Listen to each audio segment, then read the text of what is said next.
first of all, I see a difference here, a discussion or any discussion, or to begin discussing. Meaning is the key here. What is the intended meaning? The meaning is that any discussion on this topic must begin with such and such consideration. That is the intended meaning, and therefore answer choices which do not use the buzzword any compromise the meaning. Answer choice A must be eliminated. Answer choice D must be eliminated. Then the usage of being is redundant. See, being is justified in only two cases: when it is part of a noun phrase or when it acts as a passive continuous verb. And of course, the usage of passive continuous verb must be justified, which isn't the case here. So answer choice B must be eliminated. And one more reason why A is not correct. Then this pronoun there is a bit awkward if not incorrect. There here tends to suggest as if there is a physical location where there are these four principal osmolytes. That is not the intended meaning. So another reason why A and B are not correct. Another reason why D must go.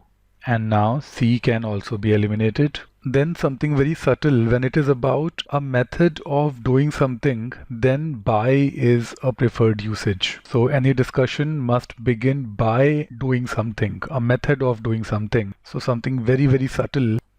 Another reason why C is inferior, A is inferior. I would not put a cross mark for such a small thing, but yes, these are negatives and this is a plus for choice E. Choice D in fact has one more error. It used there once again. That this pronoun is not needed is one problem, but then the same sentence uses there twice for two different meanings. That's another kind of pronoun error. So two cross marks for this issue here. And see, this construction is anyway passive. So answer choice D is probably the worst of the five answer choices. These are the two closest answer choices, and the biggest difference here is this unnecessary usage of there in choice C. With is relatively a very subtle difference. A compromise GMAT will not test you on such minor issues alone. There would always be something bigger. There here is the bigger issue.